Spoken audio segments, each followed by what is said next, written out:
Coucou tout le monde, alors aujourd'hui je voulais vous faire donc un petit plan de tour, enfin un grand plan de tour ou plusieurs vidéos de plan de tour parce que j'aimerais que les vidéos ne soient pas trop longues. Voilà, j'avais déjà fait un premier plan de tour qui avait duré 40 minutes et j'avoue que c'est un peu, j'imagine que c'est fastidieux à regarder et en tout cas ça l'était pour le tournage mais aussi surtout en post-prod, c'est-à-dire donc pour faire le montage. Donc j'ai décidé cette fois-ci donc de faire un plan de tour en plusieurs parties. Je pense qu'il y aura au minimum deux parties, peut-être trois, je vais voir. Et je vais commencer par vous filmer donc aujourd'hui, puisque j'en profite, on a énormément de soleil. Je vais profiter de ce soleil donc pour vous filmer une première partie. Donc cette partie qui se trouve derrière moi. J'ai ma collection qui a vachement évolué. J'ai eu pas mal de nouvelles plantes. Enfin voilà. Si jamais vous aviez vu donc le premier plan de tour ou si jamais vous êtes curieux et que vous avez envie de voir donc voilà l'évolution de cette collection, eh ben n'hésitez pas à aller checker donc le premier plan de tour que j'avais fait donc au tout début de ma chaîne. Et puis bah écoutez, sans plus attendre, je vais vous montrer donc les plantes. Donc on a un aglaonema, donc c'est le aglaonema bidadari. Initialement je l'avais, c'était une superbe plante et je ne sais pour quelle raison il a commencé à dépérir du jour au lendemain. Du coup je l'ai basculé pardon, en permiculite. Il était aussi du coup passé en serre et depuis je l'ai sorti et voilà à quoi il ressemble donc aujourd'hui. Si on a mon philodendron tortum, donc c'est une plante que j'ai maintenant depuis bientôt un an. C'est une plante que je trouve hyper originale. D'ailleurs, c'est sa forme qui m'avait séduite. Voilà, j'ai pas d'autres plantes similaires. Et je vous avouerai tout de même que voilà, j'étais un peu en hésitation de si je la garde, si je la garde pas, parce que j'éprouvais un peu de désintérêt vis-à-vis d'elle, parce que j'avais l'impression qu'elle ne se plaisait pas chez moi. Mais depuis que je l'ai donc placée ici, c'est-à-dire tout près de la fenêtre avec un voilage, et ben elle pousse de folie. En fait, elle me fait des nouvelles feuilles. Et comme vous voyez, elle m'en fait une nouvelle ici. Et ce qui est trop drôle, en fait, c'est que les nouvelles feuilles voilà, tourbillonnent sur elles-mêmes, font comme une petite queue de cochon. Et je trouve ça assez rigolo. Donc voici pour mon fabuleux tortum. Ici, on a un petit bocal terrarium avec des phytonias dedans. Tout simplement, voilà, il y a un phytonia rouge, un vert et un rose. C'est vrai que les phytonias, habituellement, on les place dans des endroits beaucoup plus sombres que là où je l'ai mis. Mais voilà, je trouve que ça fait l'affaire aussi ici. Alors ensuite, ici, sur le niveau au-dessus, on a un petit Alocasia cuprea, voilà, qui est tout mignon. C'est encore un tout petit bébé. Il est en train de me faire donc ici une nouvelle pousse. Et bien évidemment, il est en train de laisser partir une autre feuille. Voilà. Donc voici pour le Red cuprea. Ici, on a un autre alocasia, je vous mettrai le nom. Donc, c'est un alocasia que m'avait donné donc Laetitia de la chaîne Goldie, voilà, qui a plutôt bien poussé. Je l'ai laissé vraiment s'acclimater pendant très longtemps en permiculite sur tapis chauffant avec lampe horticole. Il m'avait fait full de racines et voilà. Et là, récemment, j'ai donc décidé de le rempoter. Ça fait une semaine. Et voilà, il est intact, il n'a pas du tout dépéri, donc ça veut dire que j'ai réussi son rempotage. Ici, on a un petit ficus cheveriana. Si jamais vous aviez vu ma vidéo wishlist 2021, elle faisait partie donc de ma liste et voilà, j'ai un peu sauté dessus lorsque je l'ai vue parce que j'avais déjà manqué plusieurs ventes à son sujet parce que voilà, apparemment, elle est très très demandée et d'ailleurs les vendeurs l'ont bien compris et donc ont donc pratiqué et pratiquent toujours encore un prix assez élevé de cette plante. Donc voici mon petit ficus chileriana qui est, ma foi, très très joli. Je vous mettrai le nom de la plante. Il me semble que c'est un mirabilis, c'est un quelque chose mirabilis. Donc c'est une plante acodex comme vous le voyez. Que j'avais acheté sur Casa Botanica et je vous avouerai que la plante était arrivée en pas très bon état. Elle avait perdu énormément de feuilles, de tiges, tout ce que vous voulez. Du coup, j'ai plus que ça et voilà, j'ai pas trop bien encore saisi son mode de culture.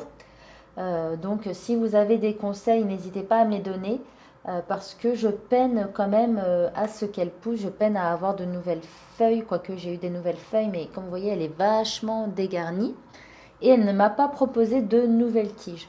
Donc voilà, j'aime énormément cette plante et j'aimerais vraiment réussir à la cultiver. Alors ici à l'étage au-dessus, on a une petite orchidée bijou, donc c'est une Macode Pétola. Celle-ci, je l'ai achetée récemment parce que les miennes, lorsque je les ai sorties de leur terrarium, eh ben, elles n'ont pas du tout supporté, donc je les ai un peu toutes perdues. Et voilà, je ne pensais pas en racheter, mais lorsque je suis tombée sur celle-ci, je l'ai achetée chez What the Flower, donc dans la boutique à Paris. Et ben, j'ai pas résisté et je me suis pris, je me la suis prise. Donc je l'ai mise en full sphaigne, voilà, dans un petit pot tout mignon que j'ai acheté chez AliExpress. Ici, on a une Tradescantia hyper jolie, hyper canon, que j'aime trop, trop, trop, trop d'amour. Donc en fait, les Tradescantia, c'est vraiment une famille de plantes que j'aime beaucoup. Celle-ci, je l'ai achetée, voilà, un particulier sur le Bon Coin. Pareil, je vais vous mettre le nom. Et elle est splendide, elle est toute poilue déjà. Donc elle a ça pour elle. Voilà, elle fait parfois des variégations roses ou des variégations vertes. Voilà, tout dépend vraiment de la lumière. Et je suis vraiment, mais vraiment fan, amoureuse même de cette plante. Ici, vous la connaissez, elle apparaissait déjà donc dans mon tout premier plan de tour, c'est la Tradescantia Purple Flame. Donc celle-ci, elle fait partie des toutes premières plantes que j'ai achetées. Je l'avais achetée chez Plantes pour tous. Et je la trouve juste splendide. Donc là, il y a deux pieds. Initialement, j'avais donc une seule plante, voilà, qui avait explosé. J'avais décidé par expérience de la bouturer dans tous les sens, chose que j'ai vraiment regretté parce que en fait, elle était tout simplement sublime. Et du coup, voilà, j'avais donc trois pieds. Il y en a un que j'ai vendu et les deux derniers pieds que j'ai décidé de garder, je les ai mis donc dans un seul pot.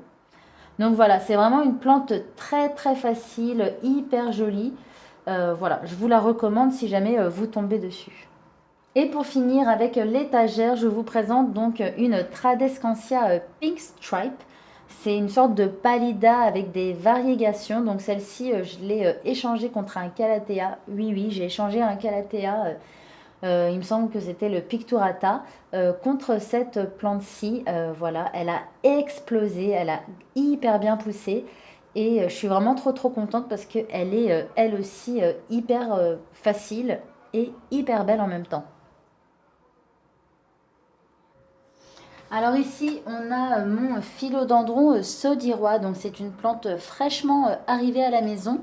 C'est une plante qui me faisait mais énormément envie. J'adore beaucoup en fait sa forme de feuille en cœur et avec donc voilà ce panaché argenté, pardon. J'adore, j'adore, j'adore. Je suis vraiment fan. Je l'ai pris donc chez Plants, qui était anciennement donc Online Baby Plants.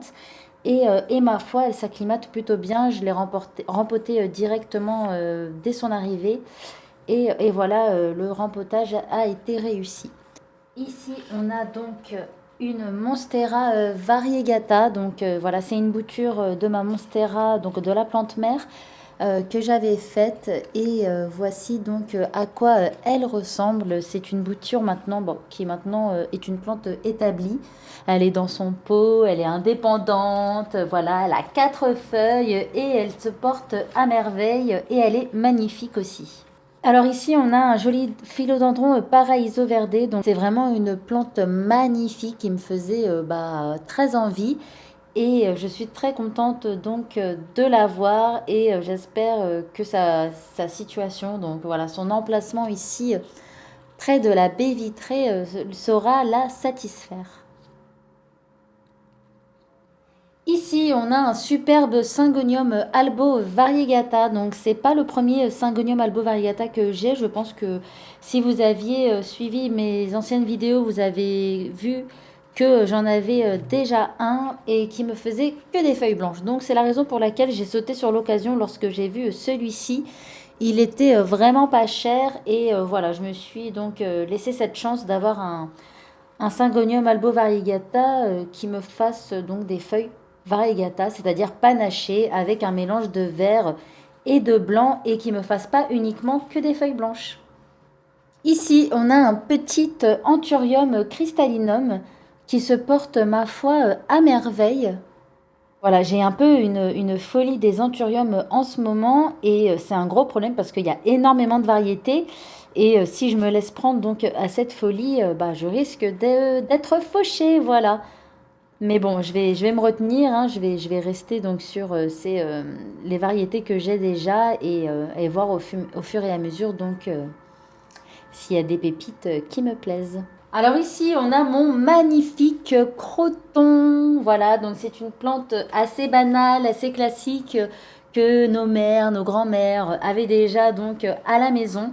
C'est une plante qui au tout début de ma collection, je ne savais pas si je la gardais, mais finalement je la trouve trop belle.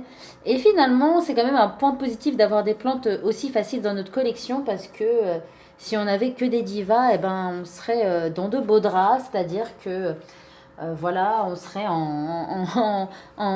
sur nos gardes dès la moindre piqûre d'insectes, dès le manque d'arrosage, dès un surarrosage. Enfin voilà, on serait en PLS et on serait angoissé à chaque geste. Et finalement, voilà, avec les plantes qui sont simples, c'est vrai que ça nous débarrasse donc de cette charge, ouais, de cette charge mentale, pardon.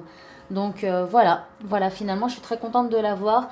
Il pousse de folie depuis qu'en fait qu'il est collé à la baie vitrée. Franchement, il ne s'arrête plus et c'est vrai que c'est très gratifiant. Ici, on a mon beau Anthurium clarinervium. Donc voilà, je vous le présente. Il est super beau. Je l'ai récemment donc rempoté donc de ce pot ajouré avec entièrement de la sphaigne et j'ai l'impression que ça lui plaît plutôt bien. Voilà, qui n'est pas fan donc de cette forme de feuille en cœur. Enfin, voilà quoi. Alors ici, on a mon Syngonium mojito. Voilà, c'est la plante mère que j'ai.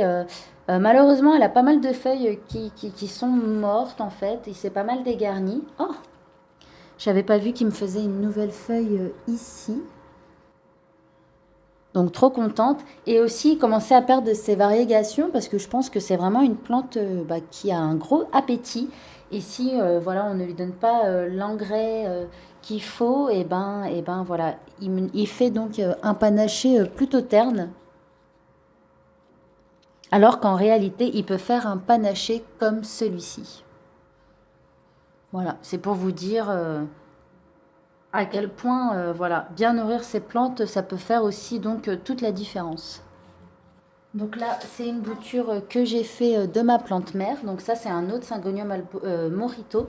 Comme vous voyez, je l'avais coupé en fait parce que voilà, les varigations commençaient à vraiment disparaître. Et voilà, ici, on a mon beau et gros philodendron Painted Lady. Donc j'avais initialement deux plantes, dont une qui était une bouture de la plante mère.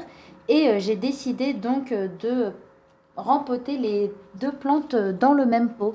Ce qui me fait donc une plante immense et que je n'arrive donc même pas à vous la montrer. Mais ne vous inquiétez pas, je vais vous insérer des images qui vous permettront donc de mieux l'apprécier.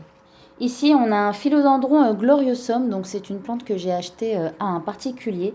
Je ne sais pas c'est lequel, c'est celui-ci, je ne sais pas quelle variété c'est. Il est légèrement rosé donc dans le dos, mais vraiment légèrement. Il est vert, donc est-ce que c'est le vert D? Est-ce que c'est le... je sais pas en fait. Si jamais vous avez son nom, n'hésitez pas à me dire. Comme vous voyez là, il y a un peu de rose. Donc voilà la petite beauté. Ici, on a mon philodendron Pink Princess. Donc comme vous le savez, les Pink Princess nous font galérer avec leur variégation rose.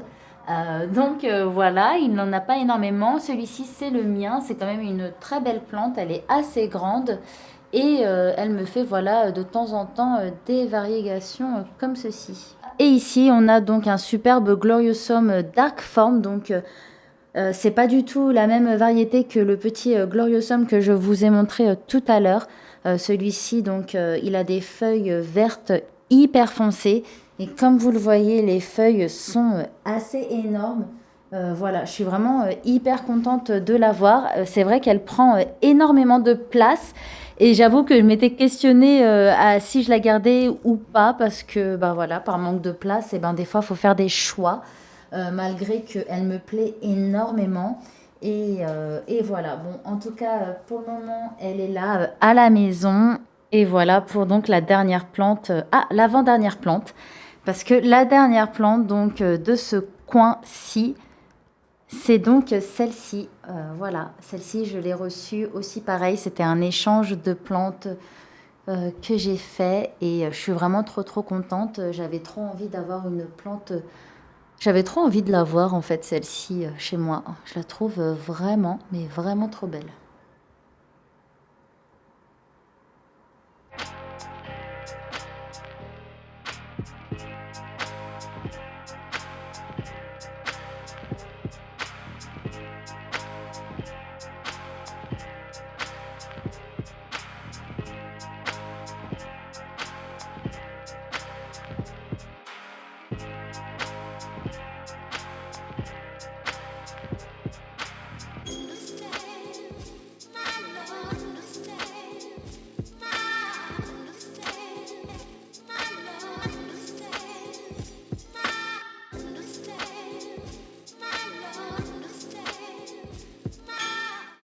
Voilà, j'espère que cette première partie de Plan de Tour vous aura plu et puis on se retrouve dans une prochaine vidéo.